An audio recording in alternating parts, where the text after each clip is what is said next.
大家好，我们现在在波士顿的现场为您发布报道。那今天呢，我们在这里举行一个 AsianPride 我是亚裔我自豪的活动。那今天呢，由我和这个 NECAA 的陈明为大家来现场直播。当然了，我们现在距离正式的开始还有大概5分钟的时间，我们会在4点11分准时开始。那为什么要选在4点11分呢？因为今天是4月11号，那我们在4点11分的时候准时把这个活动呢记录下来。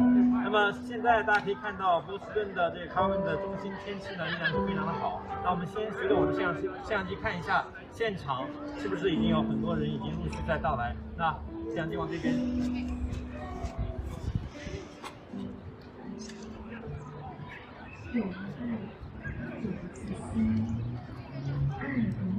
继续是吧？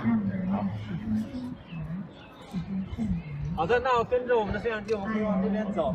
那今天的活动呢，实际上主要分为3个部分。那第一个部分呢，主要是为了纪念亚特兰大这个袭击枪击事件以后的这个纪念活动。那这个呢是一个 Stockade 的活动。第二个活动呢，实际上是我们的一个 MV。We are proud of Asian 这个活动的一个歌曲的发布，以及我们现场会有青少年为我们来演唱。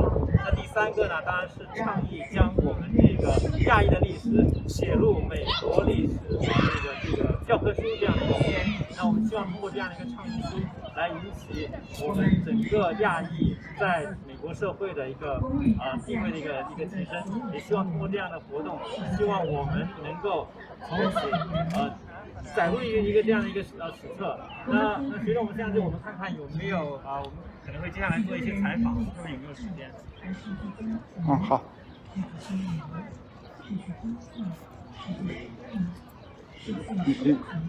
我跟你走。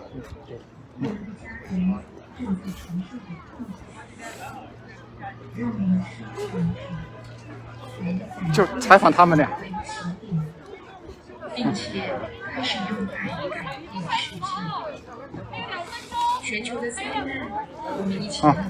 来，我们邀请到了秦立新啊，我们一起承担。然后我们邀请然后我们采访一下我们这个我们的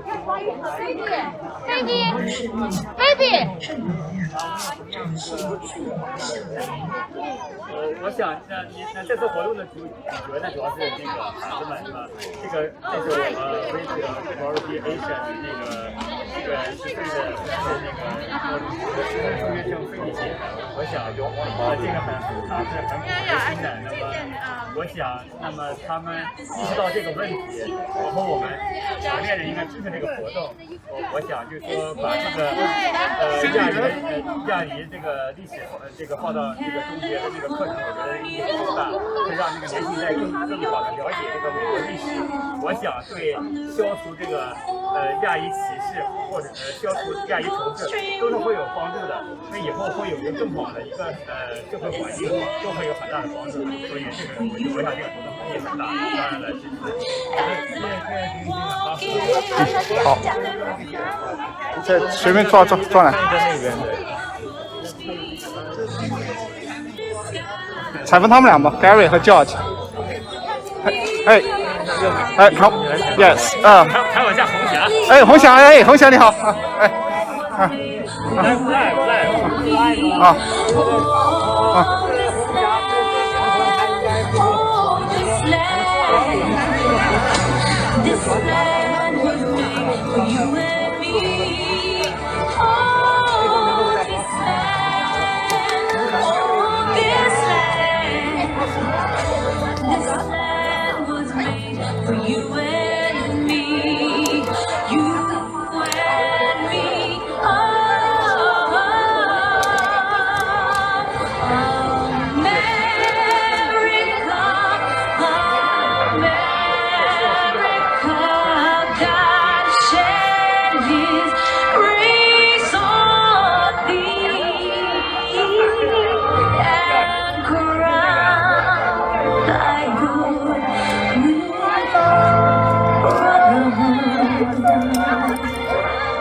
好，谢谢你。barrios indivisible con libertad y justicia para todos. Let's get live. 差不多了，那我们现在就把这个摄像机放到主身尾，对。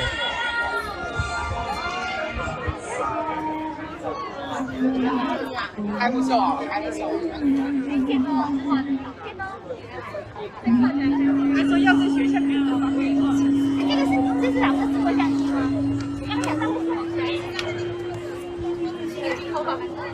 出嚟呢度唔得講住係。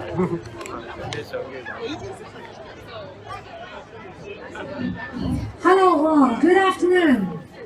Thank you so much for joining I'm Asian, I'm Proud, a community rally to call upon educators to teach Asian American history for K-12 students here in Massachusetts.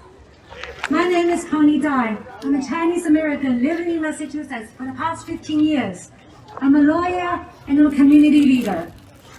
In the past few years, there has been a jaw-dropping 150% increase in anti-Asian crimes. And we cannot look behind our doors, afraid, and giving the numbers approval to rise. We must take actions. What is the best way, we might ask? Education. Through education, we can guarantee a safe and a fair future for the next generation, instead of traveling back in time to when it was acceptable to forget that our melting pot country is supposed to be a safe haven. We are asking educators to do their job and educate the young students who still have a chance to change the world for better in the future, only through learning about the harsh history for us Asian Americans in this country. We cannot move backwards. We must move forward. Asian Americans contribute so much to this country. We deserve our recognition. And we are simply asking for a climate that will teach the next generation to create a more equitable and unified world. If we don't put our history down in words, in textbooks, we have let the people who give Americans permission to violate us, grandparents, babies, and humans, a free rein. We cannot move backwards. We must move forward. Educate our sons and daughters. Do it in the right way. Thank you for joining us today. Yes! We have a fully packed event today, and it will be joined by distinguished speakers, youth representatives from the communities in Massachusetts, music performances, and calling on your signatures to writing into Asian American history into the textbooks. First, I'm inviting Mr. Hua Wang, the president of Chinese American Association of Lexington and the president and board member of New England Chinese American Alliance. He will call for observance of a moment of silence for the victims of Atlantic shooting. Mr. Wang.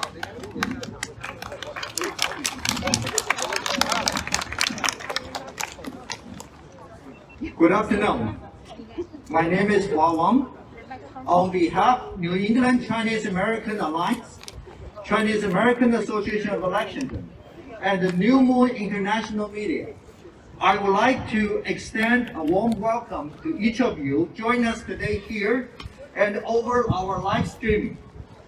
We're deeply grateful to the over 50 organizations who co-sponsored this event. Together, we're 60 organizations strong. On March 20th, 4 days after the Atlantic shootings, the entire Lexington came together for Vigil and community gathering. At the Vigil, we asked the community two burning questions. Why is this happening? What can we do? At the Vigil, there was this 14-year girl volunteering.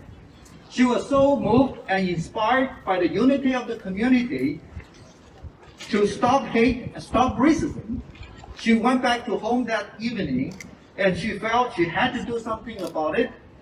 A song, "We Are Proud to Be Asian," is born, and the rest is history.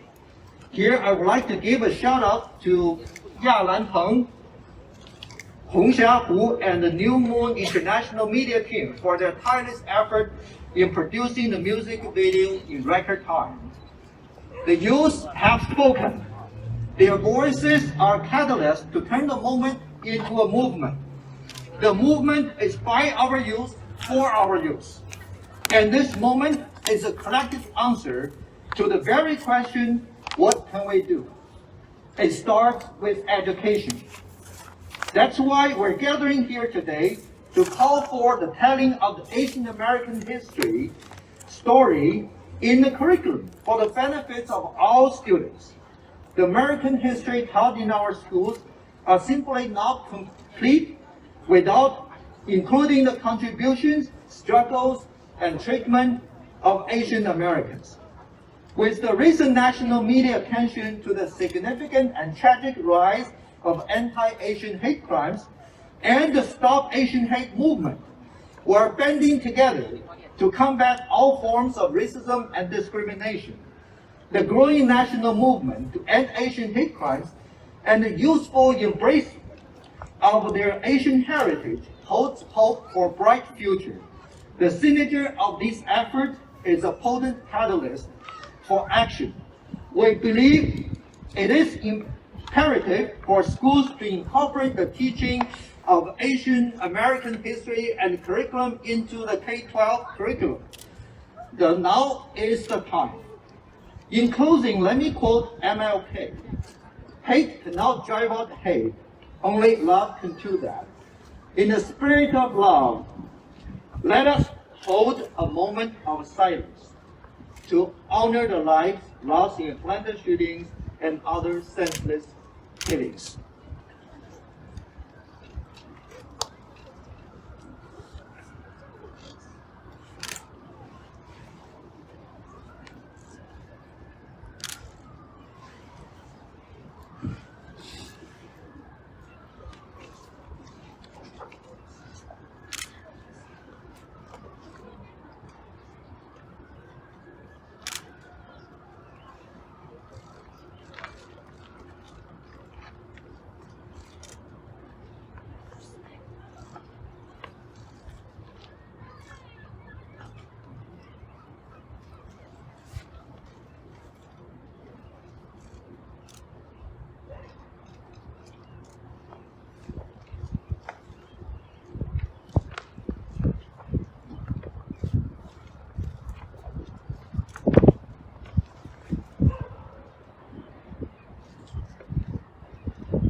Thank you.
Thank you very much, Mr. Guo and his wife, Miss Hearn.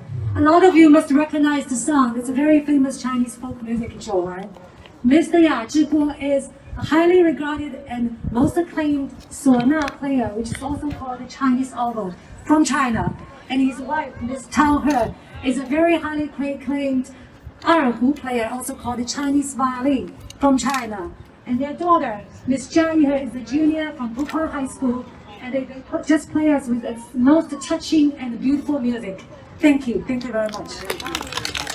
Let me ask Mr. Guo, why do you feel it's important to be here today and play this music? 您觉得为什么今天您要到这边来为大家演奏这首歌？为什么对您那么重要 Yeah. We need peace. Yeah. 我想在这一刻，我们每一个华人都应该站出来出声。我作为音乐家，我义不容辞为大家演奏。Mr. said he feels compelled that he has to get his voice out as a musician. It's everybody's job, including his job, to get his voice out and to advocate for all right here. Thank you. And also, Johnny, as a junior from Bukwan High, what is your opinion and feedback on recalling on writing Asian American history into the textbook? I think that as a Chinese American in the United States, we are Americans. Us Asians, our community, we're all a part of America, and we all contribute to this society as a whole. And our history, it won't and it can't be forgotten, and we need to be able to teach that in our schools and for future generations. Very well said. Thank you.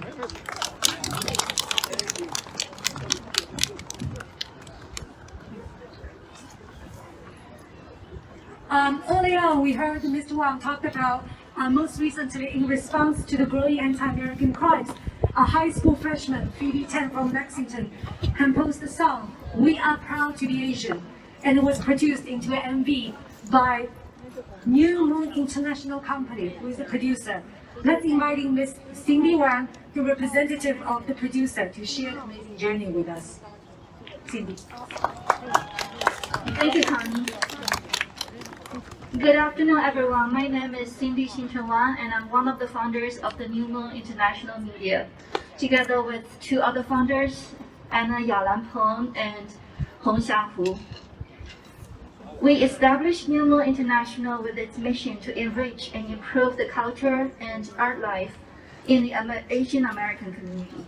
We are fully aware of the many struggles and challenges we face as Asian Americans in the society. And it is our firm belief that we can promote understanding among communities through the power of music, art, and other cultural projects. In March, shocked by many Asian hate incidents, including the mass shootings that occurred in Atlanta, we asked ourselves many questions. The most important one being, what can we do as a community to prevent such tragedies in the future? When our founder and producer Yalan heard an original song written by one of our New Moon youth artists, Sophia Tang, she was deeply touched and at the same time felt empowered. When Yalan circled back with the New Moon international team, we knew that this was the voice that we were looking for, and it was our responsibility to amplify it. We wanted to tell our next generation, we heard you, and we will support you to use your music and your voices to wake up the world, to change the world. Yalan and Hongxia moved quickly to orchestrate the production of the music video with our extended network of youth artists and music and video producing professionals. Upon getting 2 community leaders, Tiange from NECAA and Hua Wang from CAAL on board as co-organizers, we further united more leaders from various organizations to put together a plan to ensure the young voices calling for hope and love are well heard by the world. From here, we are forming the proposal to add Asian American history into the K-12 curriculum as a first step toward an improved living condition of Asian Americans in the United States, and in the long run, to create an equal society for all our future generations. Among the many volunteers who responded to our call for action, our video photographer and producer Jin Xiao proactively reached out and volunteered his professional expertise. Many of our New Moon International young artists and their families devoted efforts and time from their otherwise very busy schedule to learn the song quickly and make sure the production ran as smoothly as possible. Of course, there is one key person who initiated all of these domino effects, and I love to introduce her to all of you. Please put your hands together for the songwriter Sophia Tang, a sophomore from Lexington High School. Yay!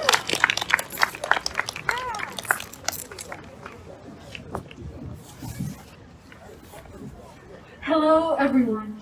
I want to thank all the people and organizations that have come together to make this powerful movement possible, as well as all of you for coming and supporting our voices speaking up about this severe issue. When my family heard about the tragedy in Atlanta, my family was in fear. Fear that the same disaster will happen in our communities and to people close to us.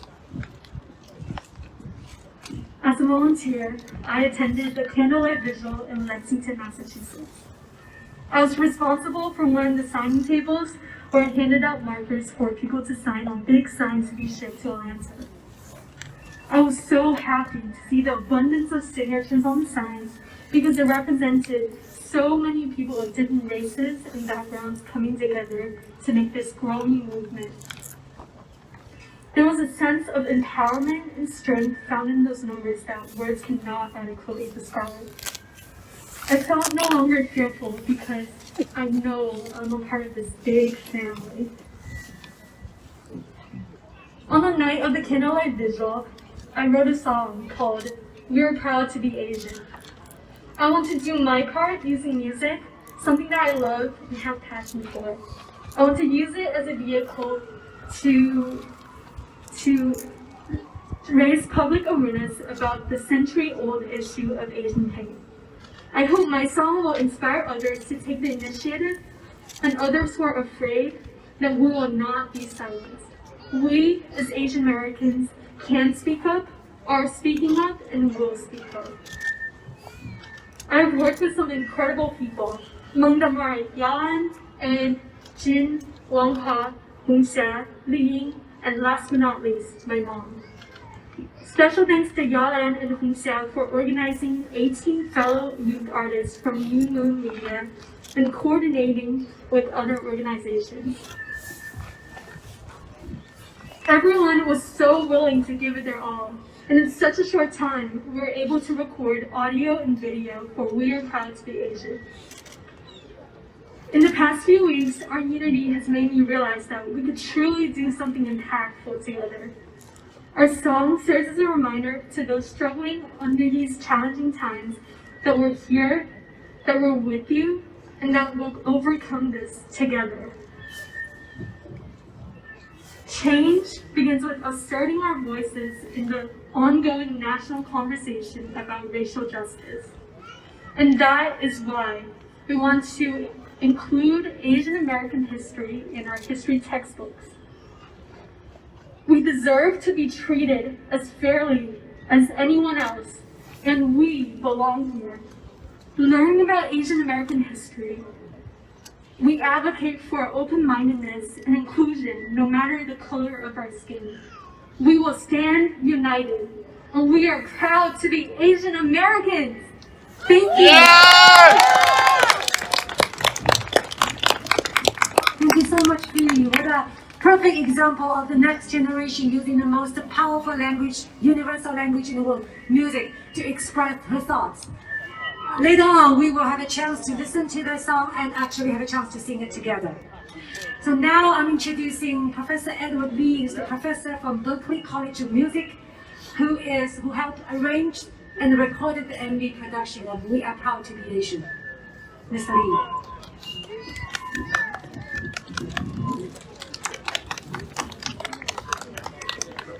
Hi everyone, my name is Edward Lee. I'm a professional musician, producer, educator, and entrepreneur. I'm a first-generation Chinese Malaysian immigrant that moved to America 21 years ago in pursuit of my aspirations in music and the performing arts. I want to thank you today for the opportunity to speak about the rising hate crimes against the AAPI community. According to NYPD data, hate crimes motivated by anti-Asian sentiment jumped by 1,900% last year in New York City alone. In the same year, while anti-Asian hate crimes have risen by 150% in major cities, hate crimes overall have decreased by 7%. Over the last 12 months, the media's coverage of the coronavirus has seen the weaponizing of words like the China virus, the Kung flu, and the Wuhan virus being used repeatedly by certain political leaders and organizations that unfortunately still hold a very dogmatic and antiquated worldview. If one is wondering whether there's a correlation between wielding repeated hateful speech in the media towards a marginalized community, and if that speech translates to actions that get that people that said community hurt or killed, the answer is a resounding yes. Then there should be no debate about this anymore. Media representation matters. Language matters. The AAPI community's public representation and perception matters. As an educator in the performing arts, media, and modern music, something that I also like to bring more to light in the AAPI community is that a lot of what we cherish and enjoy in our modern music, art, and culture comes from the roots of our brothers and sisters of the Black community. We as an Asian community have integrated a lot of Black culture into our media, fashion, music, and art, whether we realize it or not, and we must recognize that. I must also speak on the anti-Black racism that does exist within the Asian community, and that we must acknowledge it and dismantle it also. As we produce music for our movement and rally, recognize that a lot of the elements that we think we are manifesting on our own accord actually stems from an African American root, and that in our modern art culture, our community shares so much more in common than we care to realize or admit. We cannot include Black art, Black culture, and Black music in our lives and not celebrate and stand with the Black community. That is hypocritical. We must continue to heal by listening, loving, and being tolerant with one another, and not let news outlets further divide us with their lies. We want to recognize the police brutality and tragic murder of George Floyd, Breonna Taylor, and far too many others, and we want to stand in solidarity with the Black community without hoping for anything returned. Black Lives Matter. This is a very truncated version of why Black Lives Matter, and if you're against it, I plead that you keep an open mind and educate yourself with overwhelming resources available online to you for free about this matter. Today, hyper-specifically, I will be focusing on the AAPI community. The horrific shootings in Atlanta killed 8 people, 6 of whom were Asian women. We honor their names. Delana Ashley Yan, Xiao Jitan, Zhao Yufeng, Paul Andre Michels, Hyun Jung Grant, Sun Chung Park, Suncha Kim, and Young Ah Yu. We wish Eloisa Hernandez-Ortiz a quick recovery. There should be no debate as to whether these crimes were racially motivated, together with the many other hate crimes that preceded it. As a society, our risks and differences are stratifying at an alarming rate. We need to do our best to bridge these gaps and stop further regression.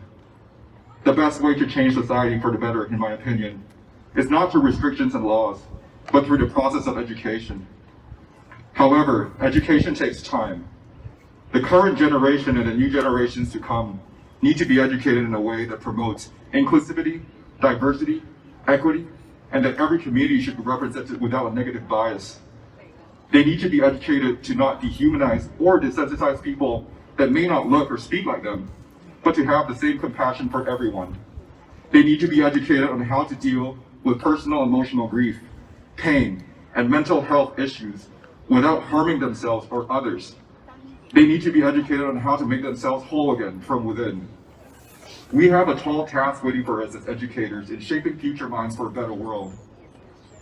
The AAPI community should not be perceived anymore as perpetual foreigners in America. They are a part of America, and we have been here for a very long time. We can help fight these dogmatic perceptions by teaching Asian American history as part of American history and not separate from it. And we can do that by including it into American history textbooks. We have to stop being invisible, and we have to stop being a blind spot in the American education system. We need to be recognized. As an educator, I am always touched when I see beautiful young minds speak up, wanting the world to be better and wanting to do better. I want to offer some words of encouragement to the AAPI youth. Do not be afraid to be seen, to stand out, and to be excellent in anything you do. You are valued, you are excellent, and I see you, hear you, and recognize your efforts. Keep fighting the good fight and continue innovating new ways to make the world a better place for everyone. We can't stay invisible and silent anymore, and I hope that the public media will listen to us and help us by properly representing us as a community to the public. I am proud to be an Asian American. Thank you. Thank you very much, Mr. Lee, for such a powerful message and action calling. Next, it comes to one of the most exciting components of this event. We are pleased to have a few youth representatives joining us today to share their experience and the reflection of being Asian American and also supporting the move to write the Asian American history into the textbooks. First, we'll have William Ching, who is a 5th grader from Belmont. William.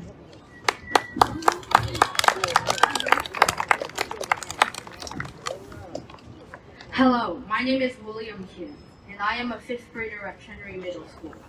When the shootings in Atlanta happened, I was sad for the people who died, but at first wasn't very worried about racism, because Belmont, where I live, was very peaceful. There wasn't as much racism and hate crimes as other communities.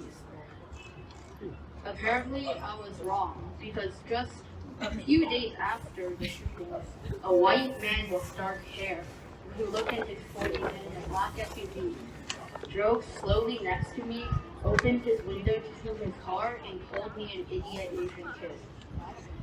I was very hurt at first and was confused on why a grown man would insult a 11-year-old boy.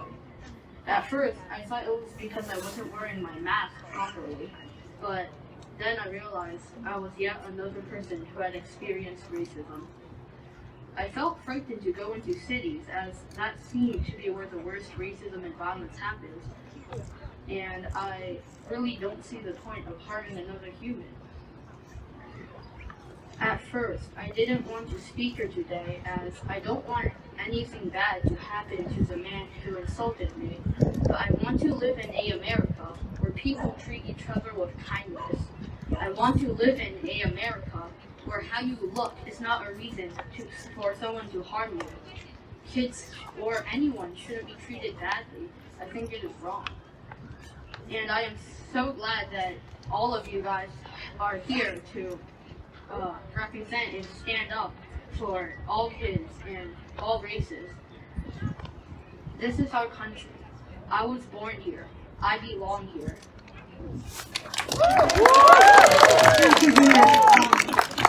Thank you for sharing with us this unfortunate experience, and I really aspiring your courage to get the story out. Next, we'll have Sophia Tang. She's an 8th grader from Weston. Sophie.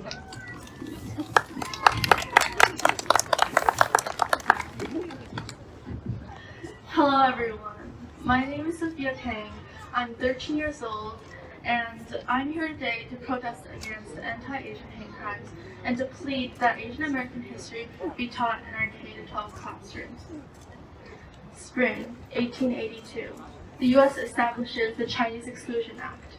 Quote, perceptions in the 19th century that Chinese immigrants were the source of diseases like smallpox, leprosy, and malaria played a role in the Act's passage.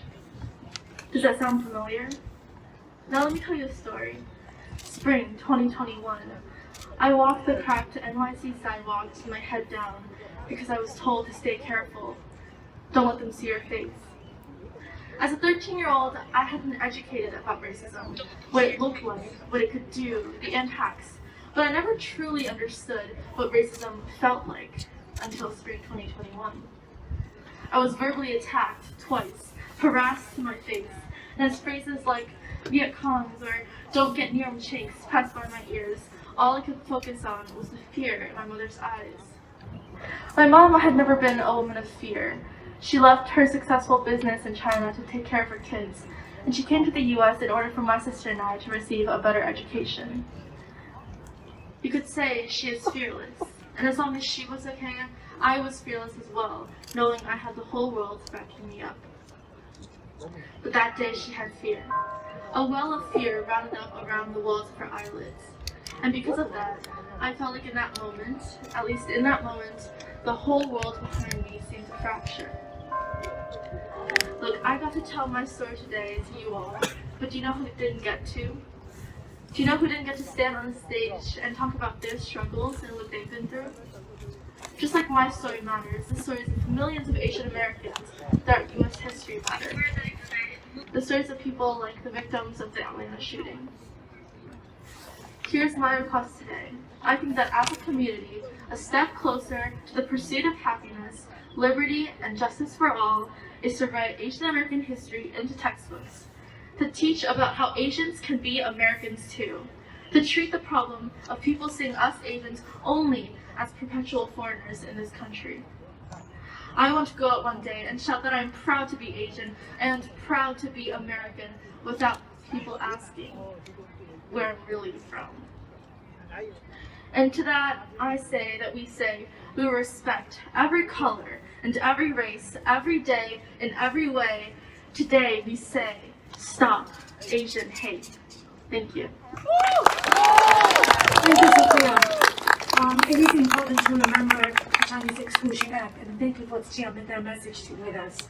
Next, we'll have an Indian family who has great affection with Chinese culture.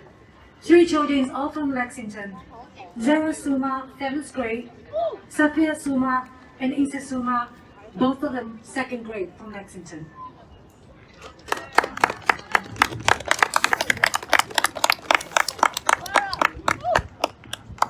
Good afternoon. My name is Insia Suma. I'm a 2nd grader at Bowman Elementary School, Lexington. I am here with my sister Zara, who's in 7th grade, and my sister Sophia, who's in 4th grade. And I'm here today to say, I'm proud to be Asian. Thanks, Insia. Our family is Muslim and originally from India, but over the generations, they migrated to Southeast Asia and East Africa before settling here in the U.S. and Canada. The reason why they decided to leave was for a good education, basic needs of life, less hardships, and a better life for them and their future generations. We are first-generation Americans, and our history as Asian Americans is unique and deserves to be celebrated and studied in our schools throughout the country. 谢谢我的姐姐 Zara， 我是印度美国人。在我很小的时候，我学习中文，我爸爸妈妈希望我可以交流很多语言，还有我亚洲有很多文化和民族，比如它们是很重要的。 As Sophia explained in Mandarin just now, there is so much diversity in Asia. There is so much about Asia and other parts of the world that we can learn about. As Americans who come from so many different backgrounds, we should celebrate our rich heritage. This starts in our schools and our community. I hope Massachusetts can learn more backgrounds and cultures. We can lead the way to more diversity and culture. We all have our own identity, and it's our job to teach it to others. Step by step, we can become one big community. Ramadan Mubarak to always celebrate. Shukriya, Dhanyavad, Terima kasih, sister, thank you.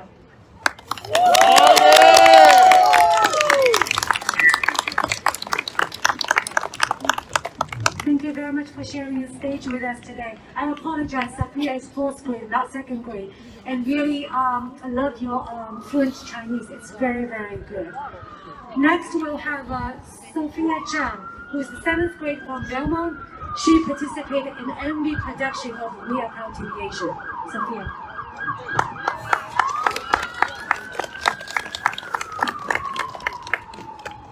Racism, exclusion, discrimination.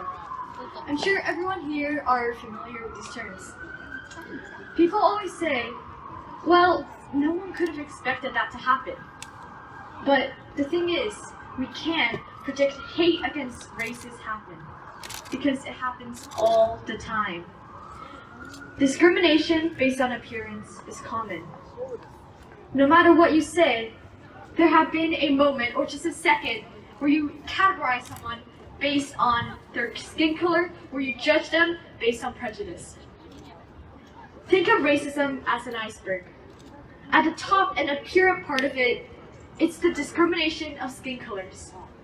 But as you see the bottom of the iceberg, you realize that racism is provoked by nationalism and single stories in education. Racism roots from one's personal pride in their country, and when they feel threatened by the increase of another race, they think by eliminating the people endangering their race's dominance and majority will replenish their national pride. But no, it will only motivate us as Asians and people of color to work harder for an America where you, your parents, and your children can walk freely on the streets without a lingering feeling of fear. Some of you might be wondering, why would there be people who think it's acceptable to hurt or even go out of their way to murder other races? Though we cannot force them to change their views or their actions, we can avoid another flood of racist people by embedding Asian hate crimes into textbooks to show the next generation that all people of color suffer from racism, exclusion, and discrimination. Thank you. Next, we'll have Alex Lee, who is a sophomore. Ever since the horrendous event happened in Atlanta, Alex has become a very active participant and a supporter to the online petition to call on Asian history to be written into the textbook, in which the petition has received over 20,000 signatures so far. Alex.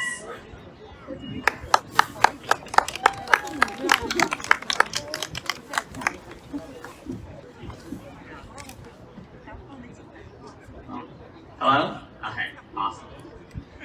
When I was 7 years old, a classmate asked me which nation I came from. So, when are you going back to your country? When I was 8, I ran home, tears streaming, demanding a proper American lunch with peanut butter jelly sandwiches because my dumplings smelled bad. These words bit into my sense of self. My classmates' actions and those of other adults suggested that I was different, that I did not belong, that no matter what I did, I would be seen as other. The past is not dead. It is alive. It haunts our dreams and burdens our every step. We wish to put it aside, to forget it, and yet we cannot. As James Baldwin, in his Notes of a Native Son, says about African Americans, the story of the Negro in America is the story of Americans. Or more precisely, it is the story of Americans. It is not a very pretty story. To think of him is to think of statistics, slums, rapes, injustices, remote violences. It is to feel virtuous, outraged, helpless, as though his continuing status among us were somehow analogous to disease. And I say to you today that the story of Asian Americans is not a very pretty story either. It is a story of exclusion, forced family separations, concentration camps, interrogations, incarceration, beatings, murder, and the hurtful notion that we do not belong. That this, the country of our birth, the country of our choice, is not ours. We Americans belong. We Americans built the railroad that linked the country, earned Nobel Prizes, are integral to the humanities and technological innovation in America. For too long, we have been the quiet Americans. We can no longer remain silent in the face of systemic harm to people of color. Learning the history of Asian Americans in this country is important because too few of us know it ourselves. The words of Nuremberg, never forget, apply to everyone who seeks progress and the protection of human rights. Not just so the past will not repeat itself, but so every American child stands in awe at the history of Asian Americans. And even here, where we're standing, Boston is brimming with Asian American history. If you look over there, you have Chinatown, where generations of Chinese Americans could only find jobs in laundries and restaurants, but also where each year we celebrate the Chinese Lunar New Year, or Chunjie, through lion dances and lantern festivals. And if you look over there, you'll see the beautiful blue tower known as the Hancock Towers, designed by one of America's greatest architects, AsianPride. Now is the time to speak out. Diversify curriculums to include Asian American studies. We stand in solidarity with the Black Lives Matter and #MeToo movement. Silence helps no one. Timidity allows a woman to be kicked on the street. And when a white officer's knees are on George Floyd's neck, that knee is upon all of us. Ignorance of history delays unity and imperils the future. Thank you. Words matter. Thank you for reminding us and helping us walk through history here in Asian American in America and also exactly here in Massachusetts. Next, we will invite a few distinguished guest speakers to join us. First, we'll have Dr. Julie Hackett. Dr. Julie Hackett is Superintendent of Lexington Public School. Prior to her arrival in Lexington, she was the Deputy Superintendent for Teaching and Learning in Brookline, followed by Superintendent of the Taunton Public Schools for close to a decade. She was elected by her fellow superintendents to serve as the President of Massachusetts Association of School Superintendents, and she was named Massachusetts Superintendent of the Year in 2018. Let's welcome Dr. Hackett.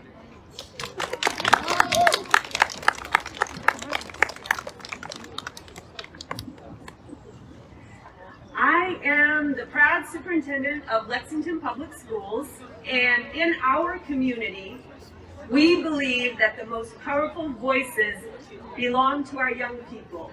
They belong to our students. And we heard some amazing voices today of young people who have a message for us. We're also going to hear an incredible song by one of our students, Phoebe, and many performers across Massachusetts. And we're so incredibly proud of our young people. I'm sure that when the song gets played, there won't be a dry eye on the Boston Common, excuse me. So I want to say to our young people that you have touched our hearts, and we are listening to you, and we want to thank you, and Phoebe, wherever you are, I especially want to thank you for listening to yourself, for believing in yourself, and for starting this incredible movement. My heartfelt thanks goes to all the people who are part of this AsianPride movement, and I want you to know that the adults hear you, and we are listening. I love that Phoebe got her inspiration for the song after attending the community rally on the Battle Green in Lexington. And that is why what we're doing here today at this moment, this collective advocacy and joining a common cause, matters so very much. Thank you to the many organizations and advocates who had a hand in making today happen. As I said, in Lexington Public Schools, when our students tell us to do something that will make their lives better, we do two things. We listen and we act. We are here today because our young people have a message for us, and their request is simple. They want us to incorporate Asian American studies into the K-12 curriculum to stop hate against Asian American and Pacific Islanders. We should all be asking ourselves why we haven't done this sooner. Asian hate and violence are not new. Katie Lee, Boston Public Schools Ethnic Studies Coordinator, recently reflected the sentiments of many when she said, "The shootings in Atlanta amplify hundreds of years of history of exclusion, of erasure, of invisibility, and the way to address this is through a better understanding of Asian American history." At a community event, I once heard an Asian educator describe the residual pain of racism and discrimination as a wound that doesn't heal. She said that it starts with a slight that feels like an uncomfortable poke when you're young. As the hurtful, hateful language of bigotry continues, those pokes get repeated, and over time, the repeated injustices and jabs form a bruise. And when that sore bruise continues to get poked and prodded, one day it pierces the skin, it pierces the heart, and forms a wound that just won't heal. It's up to us to disrupt the narrative and to stop that from happening. But it is hard work. The unhealed and untreated wounds of hatred have been around for a long time. The jeers, the taunts, the insults that escalate into violence have existed far, far too long. And it's time for us to permanently change the narrative. We heard it here today. Education is one of the most powerful ways we can turn the tide and stop the dangerous rise in hatred against all those of Asian descent. Complex problems require multifaceted solutions, and curriculum is not the only answer, but incorporating Asian history into our K-12 curriculum is one powerful strategy. For school systems who may be overwhelmed by how best to meet the needs of all students, it's an excellent way to begin the conversation. In our school community, we've begun to work with community groups to ensure the accuracy of the current historical narrative. For Asians and Asian American Pacific Islanders, we work with community groups to ensure that the history we teach doesn't unconsciously reinforce divisiveness or a false, whitewashed narrative. In the United States, we value individuality, but ironically, we have this tendency to overgeneralize and stereotype people who are from different places or those of Asian descent. For this reason, we actively weave into our curriculum the danger of the single story. We work hard to make sure that the curriculum reflects the positive contributions of Asians and Asian communities in modern society. We owe it to our young people to change the narrative and to ensure that our curriculum and instructional practices honor all those of Asian descent. We have an incredible student group in Lexington who call themselves Diversify Our Narrative LPS. They say, we deserve a diverse and anti-racist education that values all of us and uplifts all of our beautiful cultures. And I say they're right. I urge every educational leader out there to join us in uplifting all of these beautiful student voices.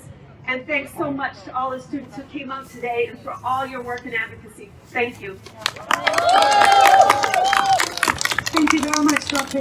Hackett, for recognizing the pain that a lot of Asian Americans have to go through and recognizing the necessity of adding anti-American racism and Asian American history into the textbook. Thank you. Next, we'll have Ms. Alice Liao. Ms. Liao is a project-based learning coach and a designer for the Shadow Teacher Education Program from MIT.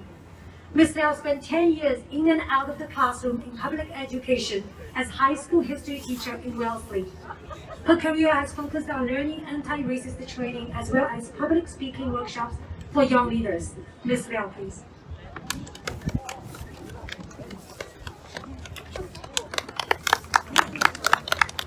Thank you all. Asian American history isn't just an immigrant story. It's not just about the Chinese Exclusion Act of 1882.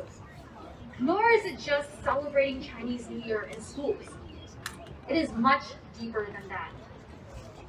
As you will hear later today in Phoebe's song, she often says in the chorus, staying quiet is not an option. Sprinkling that in the history of marginalized groups into American history through a single lens is not an option. All of it is our history. It is American history. We must acknowledge our own history, whether it be good or not.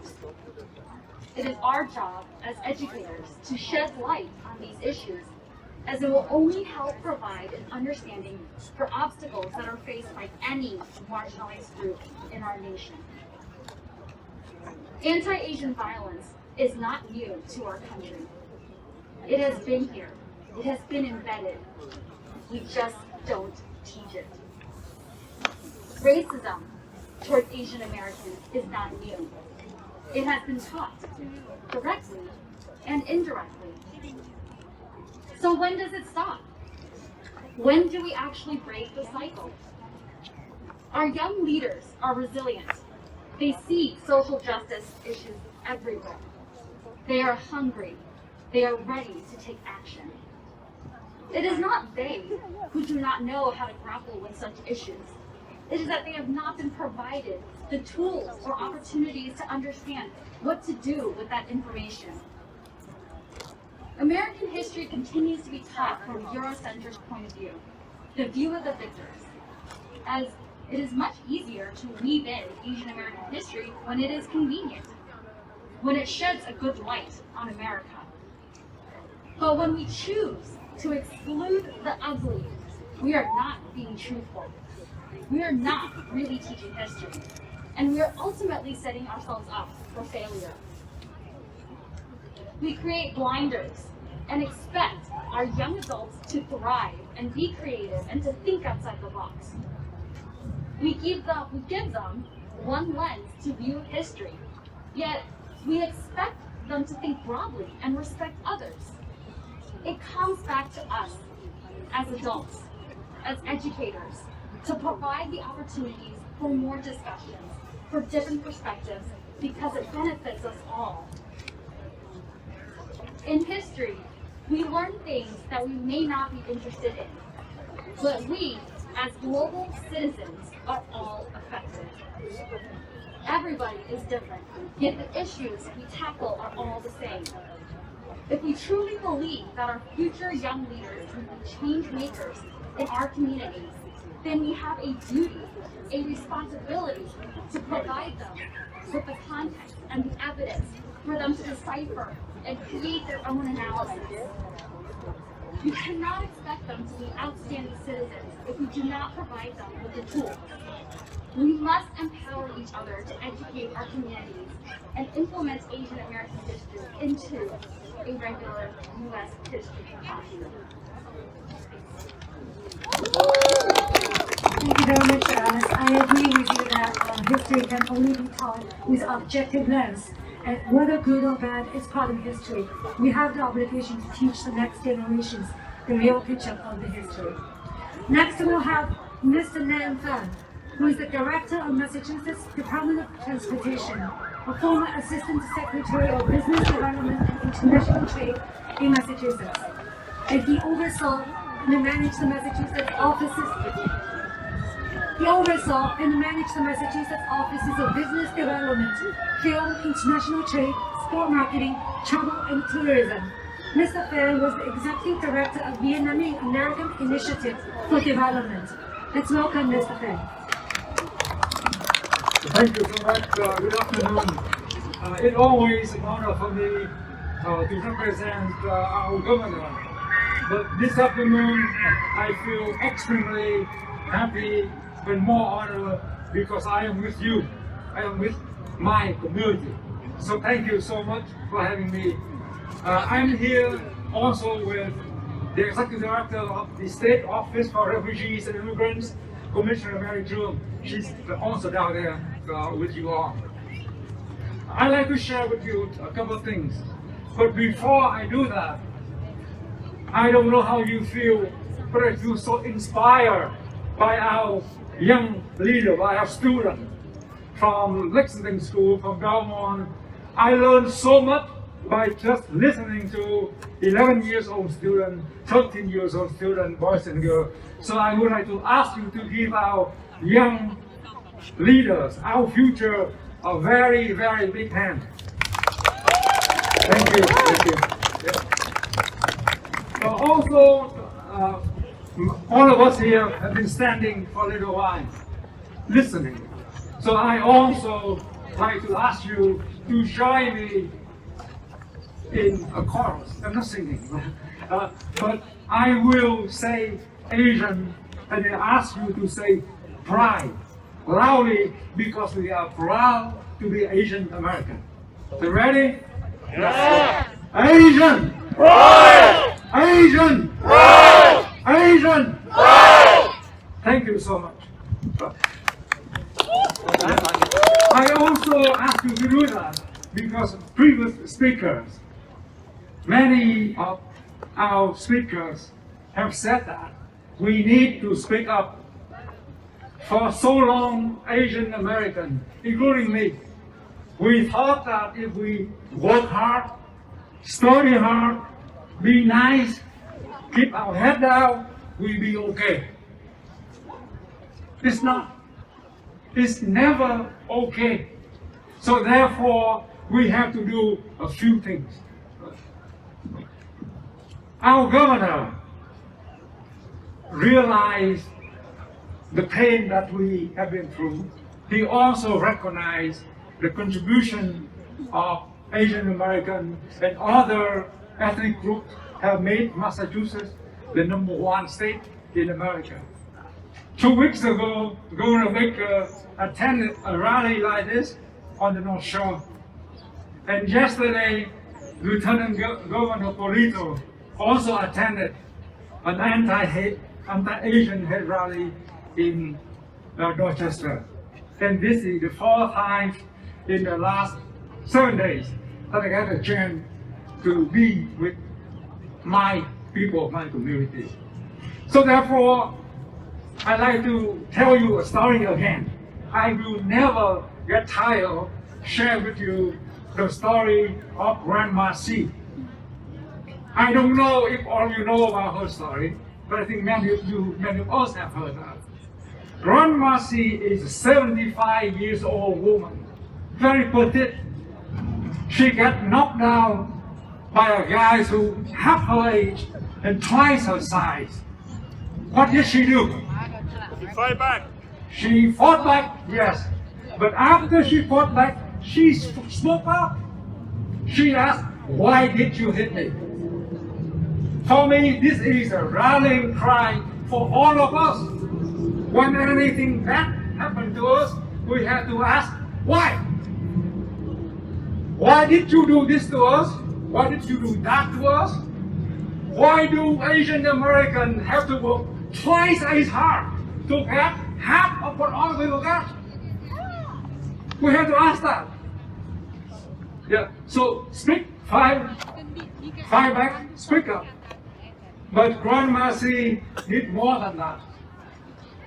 I could never imagine that a not very wealthy old lady give away $100 million. People felt her pain. They donate $1 million for her medical care. What did she do? She gave the money back to the community. And she asked all of us to fight racism to the death. And she asked us to support our community and our community groups so the fight can be continued. She inspired me, and I hope she inspired all of you. During the American Civil Rights struggle in the 60s, Miss Rosa Parks was an icon, and is an icon for all of us in the fight for equality. I hope that Grandma C will be the icon for all Asian Americans.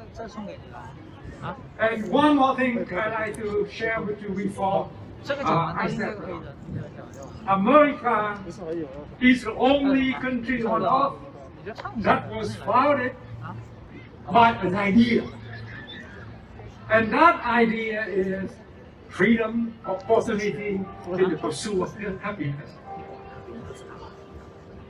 We might have been here for a long time, but in the struggle or in the pursuit of happiness, we are all in the same boat. But for Asian American, we not only are in the same boat of the struggle with every other group, we might haven't built the boat. The first people in the US, in America, we all know that, who are they? The Native American. Those who welcomed the pilgrim, who stepped off the boat. But many historians have concluded and believe that the Native Americans are actually Asian Americans. They came from Asia, they walked across the Bering Strait in Alaska when there was an ice age thousands of years ago. So Asian American has been in America from the beginning. Therefore, we have the same claim to this wonderful country as any other ethnic group, if not more. So therefore, yes, I am very, very proud to be an Asian and very proud to be an Asian American. So thank you so much. Thank you, Mr. Tang. We are very proud that you are part of us, you're with us today, and thank you for telling us that the governor and the lieutenant governor has been very supportive to our community, and thank you for sharing the two inspiring stories. Next, we'll have Mr. Darren Johnson. He is the regional director to Senator and the presidential candidate Elizabeth Warren. He was staff assistant to Senator Warren. Mr. Johnson.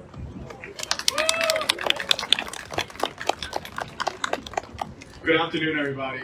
I just want to say it's so inspiring to see the students speak on such an important issue, and it just makes my job, you know, I'm so motivated and I'm so happy to be here today. And I know if the senator was here, she would be so proud to see young people and everybody here together take a stand and be together as a community as one. So thank you so much. Today, I want to share the words of the senator, and I'm in her place today, and I want to make sure everybody's aware of where she stands and what she believes in. Thank you so much for having me. As we come today to support the Asian American and Pacific Islander community, I would like to begin by saying that my heart goes out to the 6 victims in Atlanta and their families, and to the AAPI community. But let's be clear, this violence didn't materialize overnight. there's a long history of the AAPI community facing racism and violence. People I've talked to with here in Massachusetts have been threatened and have had to simultaneously face the fear of COVID-19 and of personal violence. Racism against the AAPI community is unacceptable in Massachusetts and everywhere else in this country. We must stand up to bigotry and hate whenever we see it. AAPI communities need more support from everyone across the Commonwealth and in Washington. And in Congress, I'm glad to be a co-sponsor of Senator Mazie Hirono's legislation condemning anti-Asian racism and discrimination and putting forward solutions. I'll be fighting to pass these bills. So thank you all for all the work you are doing to support and uplift the AAPI communities during these difficult times. I'm with you all the way. Thank you so much, and I appreciate it. And I'm so glad to be with you on Sunday. Thank you for having me. Thank you. Thank you very much, Mr. Johnson. For our deep appreciation to Senator Warren. Next, it comes out with the most exciting time. It's here, it's time we're going to sing along the song, We Are Proud to Be Asian. Now inviting Phoebe and Miss Lily Fun. Please join us.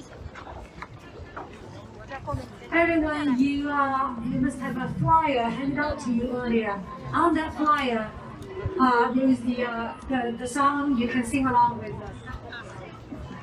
好，大家好，在菲比和他的朋友们要演唱这首歌之前呢，我们想和现场的大家互动一下。Hello everyone, so before we sing the song, we want to teach everyone a bit of the song so everyone can sing along with us. 其中的2句副歌的部分非常的容易唱。So the chorus of the song. Okay, now Phoebe gonna sing for us, and we were gonna repeat. Yeah. Stop hate, start peace. Oh, the lyrics is stop hate, start peace. Can we do again? Yeah.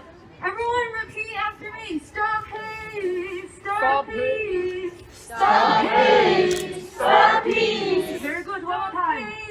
Start peace. Stop hate, start peace. Stop hate, start peace. Stop hate, start peace. Okay, now can we do some movement? Can we do stop hate, stop hate, start peace. Let's do again. Stop hate, start peace. Can we sing? Can we sing? And we have to look at the practice. Right? Stop hate, start peace. Stop hate, start peace. Okay, thank you so much. Ladies and gentlemen, let's put hands together for this beautiful song. Thank you.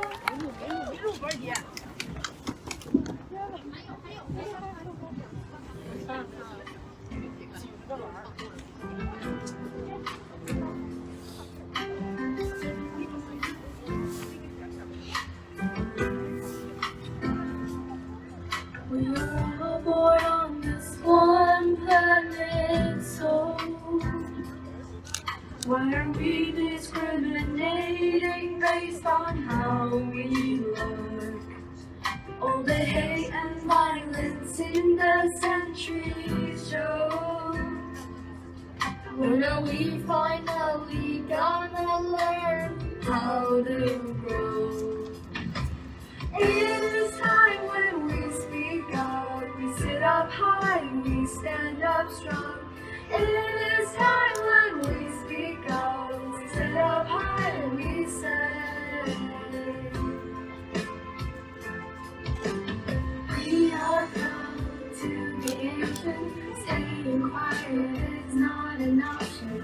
People who were lost in violence will say their names.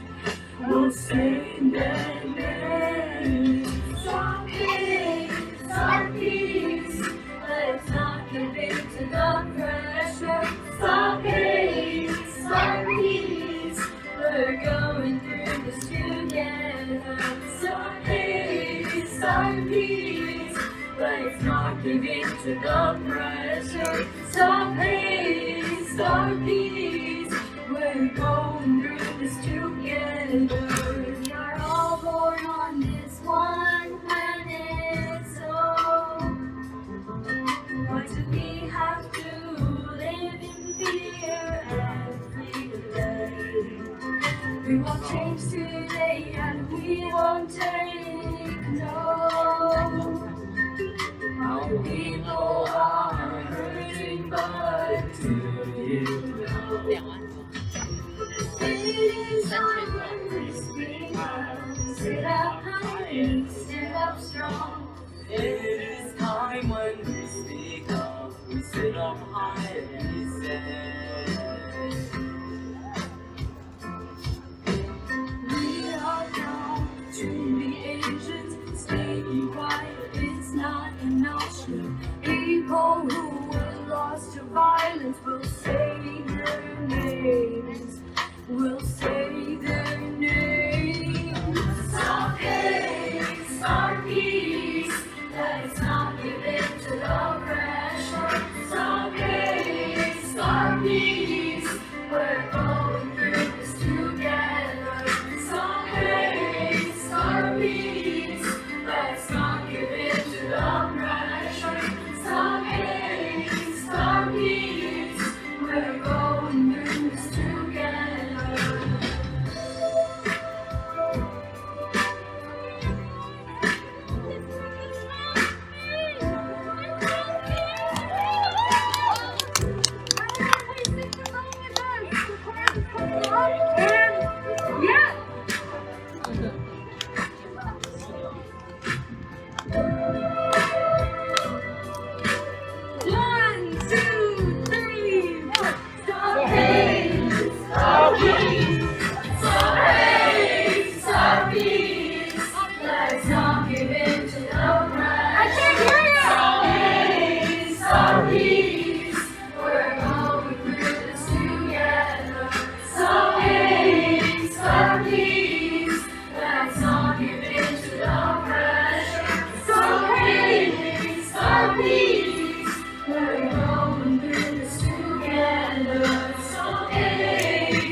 Thank you. It's a very powerful word, really touching, beautiful song.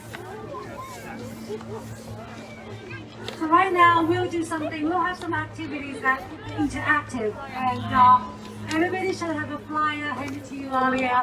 And there's a barcode on the back of the flyer. And when I call 1, 2, 3, let's everyone pull out your cell phone and scan the barcode and give a sub up to the MV production and send it over to your social media as much as you can. Can we do that together? Yes!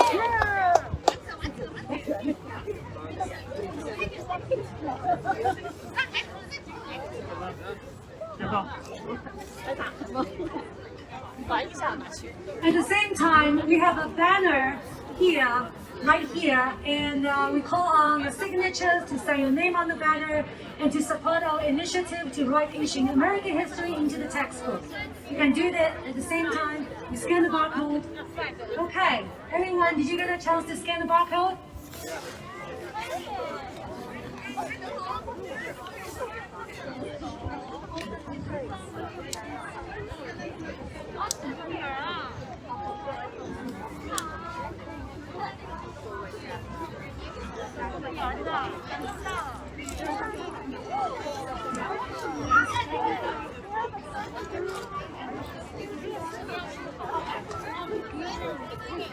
Okay, now let's go 1, 2, 3. We'll all scan the barcode and give a sum up to the MV production. Can we do that?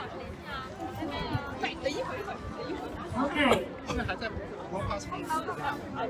因为他们现在已经就可能是不是换到那边去？没关系，我们现在还把这个还没做完。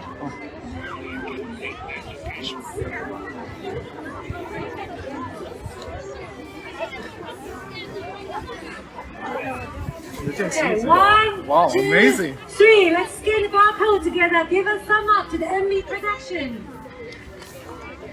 All right, thank you, thank you.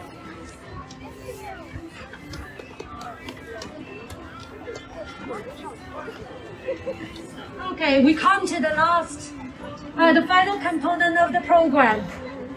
Let me call on your signatures on the banner here, calling Asian American history to be written in the textbook. At the same time, we're gonna have our last component, which is a 1-minute speech from quite a few youths that who's willing to come up to the stage to share their experience. One of the purposes of today's event is to educate our youth and our next generation to express their opinion and reflection, and to get their voice out and to fight for their rights. Now we have a few youth lining up here, and anyone, if you would love to share your story, share your experience, any reflection, any thoughts on the initiative today, please come over here and share with us. Take the stage. You can share story, say your name and where you're from. Oh, what's up? Okay. My name is Chloe White. I am 11 years old and still in 5th grade. This is my first time speaking in front of so many people, but today we all gather here together. And I think this is worth overcoming my fear and talking about this. We need to get one thing straight. Asians are not the virus. Racism is the virus. Hatred is the virus. I saw protests, and when I saw so many people holding up signs with their fists in the air, my heart swelled up with pride. When in school, I've never learned a lot about Asians and their heritage. I brushed it off by then. But when you are an Asian in school and for 5 years straight, learn nothing about yourself and your family's traditions, how their lives went, or even said anything about them, it angers and upsets me. My parents are the ones who taught me a little bit about Asian history and their contribution to America. For example, the Golden Spike. I've been to the museum and saw the spike itself, all in its golden glory. I found out that 150 years ago, our Asian ancestors built the first transcontinental railroad across the USA, connecting the East and West Coast. But all these contributions were ignored and thrown away from our textbooks. This is the time to make a change. We want justice, and we want it now. I have a dream that one day everybody will be treated equally, regardless of how they look and where they are from. What a beautiful dream. Now, we have one distinguished speaker who just joined us today. His name is Mr. Wilson Lee. He's a transcontinental railroad worker descendant and the co-founder of Boston chapter of Chinese American Citizens Alliance, which is one of the country's oldest Asian American civil rights organizations. And he is also a co-founder of Chinese American Heritage Foundation. Mr. Lee. Thank you so much. I humbly apologize for being late. My name is Wilson Lee. I am a 5th generation Chinese American. My great-great-grandfather and his first cousin were 2 of the 14,000 Chinese workers recruited by the Central Pacific Railroad to build the western half of the Transcontinental Railroad. As most of you know, when the railroad was finished in 1869, the Chinese were left out of the iconic picture of the 2 trains meeting head to head.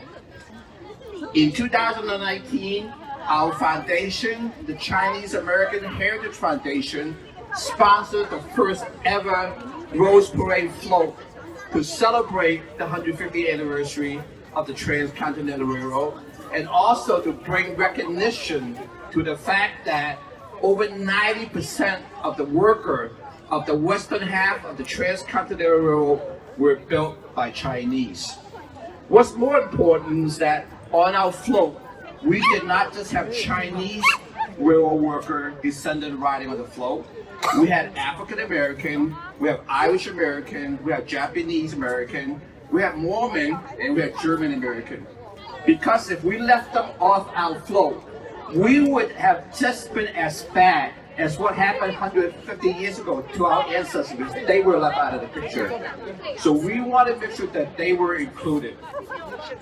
After the completion of the railroad, my great-great-grandfather and his cousin moved to East Chicago, Illinois, where they opened a hand laundry. A couple years later, they opened another hand laundry in Gary, Indiana, and they brought over another cousin from Toisan to help with run the business. My maternal grandfather, my mother's father, was born in Gary, Indiana, and when World War II started, he enlisted in the U.S. Army. In fact, my father's oldest brother, John Lee of New York City, Queens, New York, he also joined the U.S. Army, and he was a member of the U.S. 14th Air Force, serving as a ground maintenance crew for the Flying Tiger. I'm sure many of you know about the Flying Tiger. So actually, I have 4 other uncles that served in World War II. Uncle Kwan actually lost his life in combat during World War II. So in 2017 and 2018, as member of the Chinese American Citizen Alliance National Leadership Team, we spent 2 years walking the halls of Congress, advocating for a congressional gold medal to honor the 23,000 Chinese American World War II veterans. Now, why is that important? Because of the Chinese Exclusion Act of 1882, the Chinese population in the United States when World War II started was around 100,000.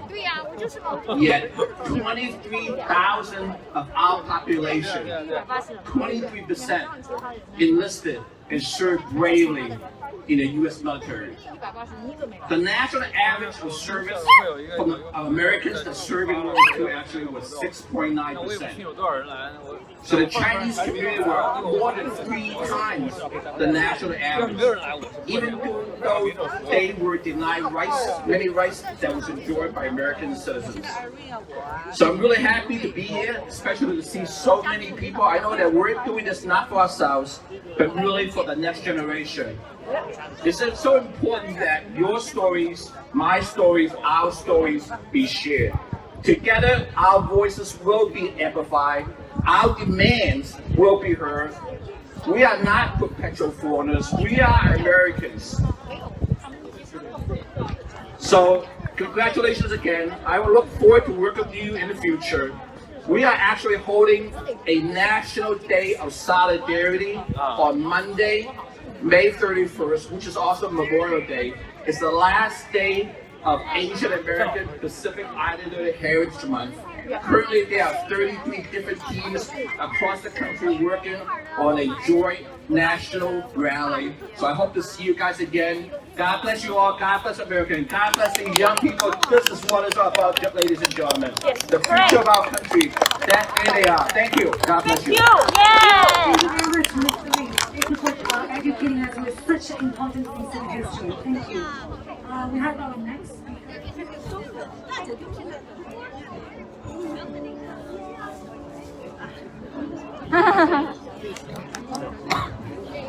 What's your name? How old are you?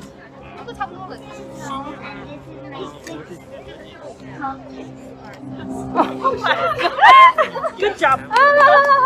Henry. It's our Henry. Hi everyone, my name is Chloe, and I'm 6 years old. This is my 6th protest, and I'm glad to be Asian American. Yay!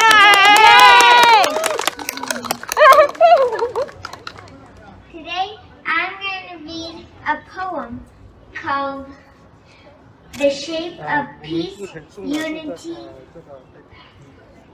and Love.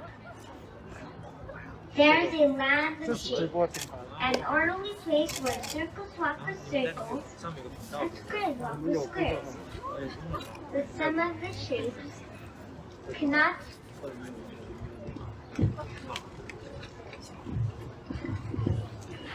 help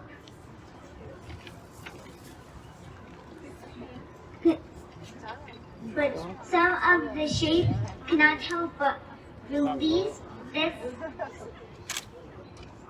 stale and orderly momentum. They twist and they shout, they turn all about, and cause great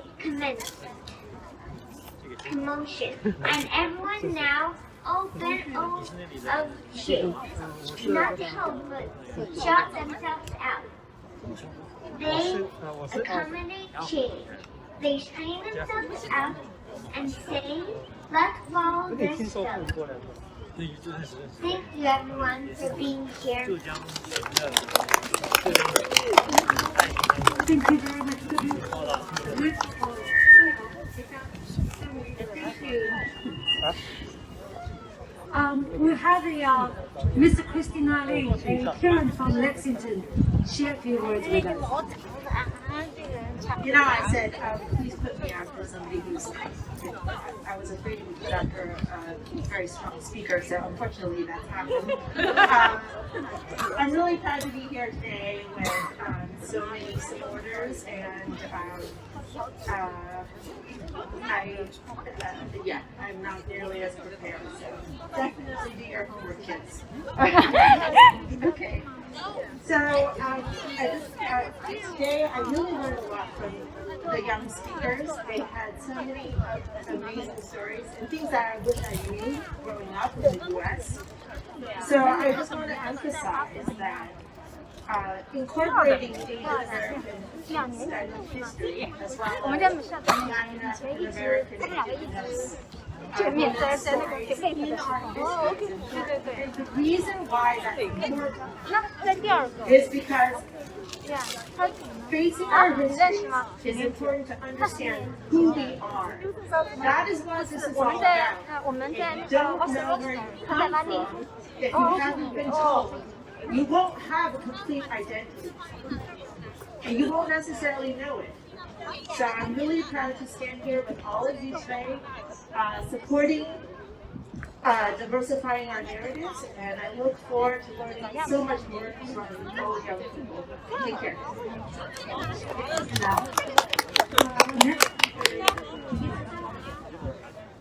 All right. Good afternoon, everyone.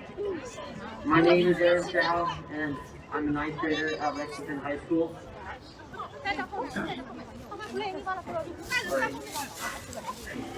So, just to quote Martin Luther King, injustice anywhere is a threat to justice everywhere. When we see hate crimes around the country against Asian Americans, it is an attack on Asian Americans everywhere. When I saw these crimes, I felt a strong urge to take action. So I designed the Proud to be Asian shirt that you probably have seen other people wearing around here. Thank you. And the campaign has gotten a lot of good support and attention from the Lexington and nearby community. So I'm really thankful for that. And in less than 2 weeks, we raised more than $840 by selling more than 100 t-shirts. And all of these proceedings will go to the Asian American Legal Defense and Education Fund. And I believe in order to stop anti-Asian hate, we must come together and help each other as a community. To quote MLK again, we cannot walk alone. We must work together to make America a better place for everyone. Thank you. Yay!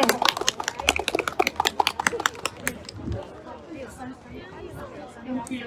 Good afternoon, everyone, to the few that are still remaining. My name is Michelle, and I'm a sophomore at Boston Latin School, which is right down the street. And we all know why we're here to protest Asian hate in light of the recent murders of 6 innocent Asian Americans. But Asian discrimination is not a new phenomenon. It is a structural issue that has been present since the arrival of our ancestors in the early 1850s. We have continued to suffer blow after blow because of negligence and silent suffering. In New York, 29% of Asian Americans live in poverty, higher levels than any other ethnic group. Around the world, more than 1 in 5 immigrants from South Asian countries like Cambodia and Laos are in need of government food assistance.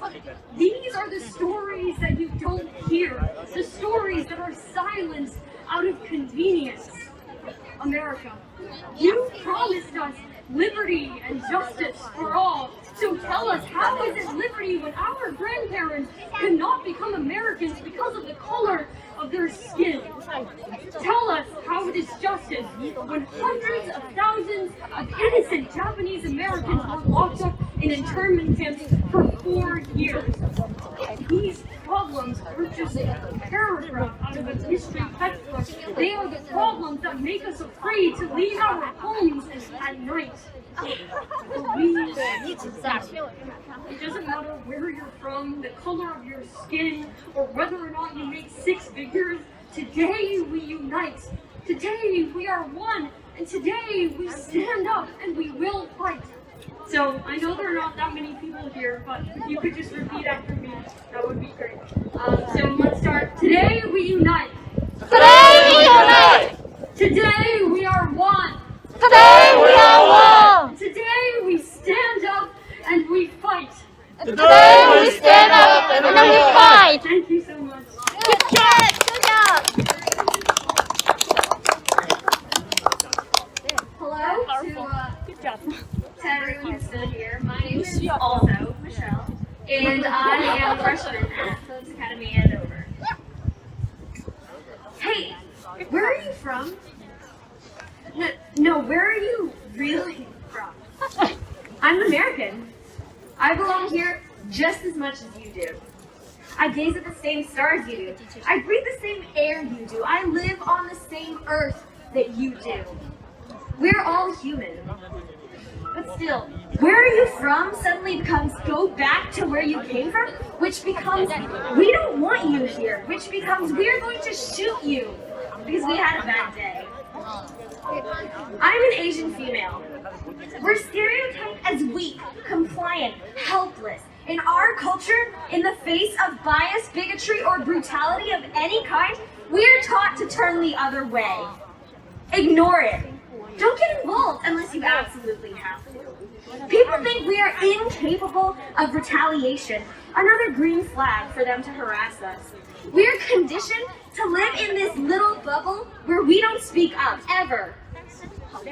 But we don't have to be quiet. We shouldn't. Stand up, speak out, disrupt the racist patterns buried in our society. Root them out, embrace the discomfort, step out of your comfort zone. We're done being quiet because we're being murdered. We're being murdered and hurt because of the way we look. And it's time we do something about it. Because we are more than a virus. We are more than a torrent of xenophobic slurs. We are more than your racist jokes. Our lives are worth more than somebody having a bad day. We're human. Thank you. Yay! Good job! 讲得特别好，就我收我自己recording， 就我 before 是我 yeah no。 All my life, I've honestly been kind of afraid to speak up.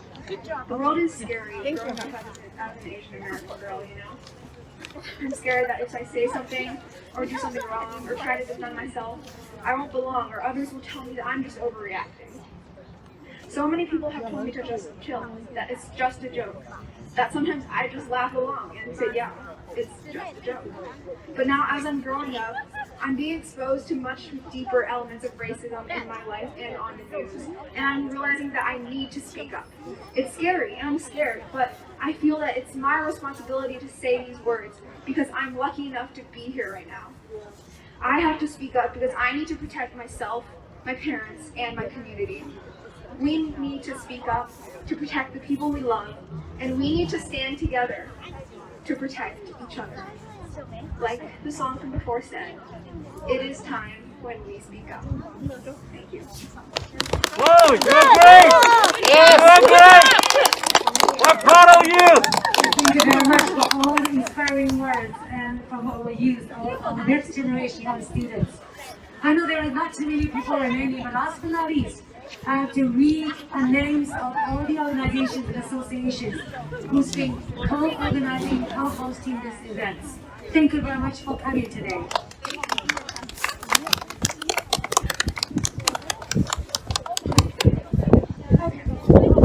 We have New England Chinese American Alliance, Chinese American Association of Lexington, New Moon International Media Inc., Global Chinese American Association, Chinese Association for Science and Technology in Boston, Chinese American Association in Newton, Acton Chinese American Civic Association, Tsinghua Alumni Association of Greater Boston, Chinese American Association of Cambridge, Muistar, United Chinese American Massachusetts, North American Hangzhou Association, Boston International Media Consulting Inc., Chinese American Association of Endorsers, Bostonese.com, Wellesley Chinese Language School, Wellesley Chinese American Network, EA Education Consulting and Services Inc., World Hometown Community Association of New England, USA, Long Family Association, Chinese Business Association, Boston Fujianese Association Inc., Boston Fujianese Chamber of Commerce Inc., Chinese Friends Meetup,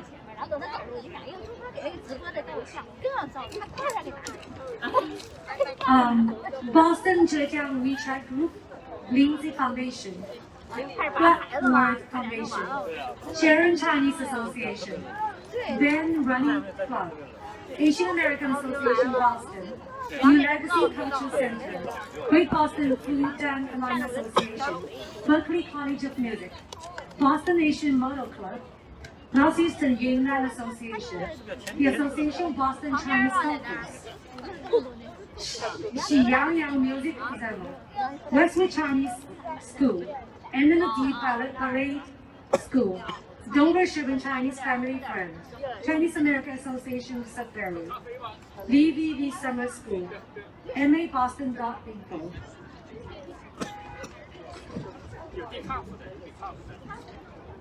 Boston Asian Radio and TV Station, Sino-US Innovation Times, Tsingtao Daily, North American Mining Association, Civic Education Alliance, Warm Hands Inc., Boston Nankai Alumni Association, Nation Asian Women's Association, Coalition of Best of the Best National Asian Leadership, Coalition Best of the Best Chinese Quintessence Leadership, Chinese Cultural Connection Inc., Long Recording Studios, American Chinese Culinary Federation, Chinese American Citizens Alliance Boston, Chinese American Heritage Foundation, and the Leading Fortune Limited.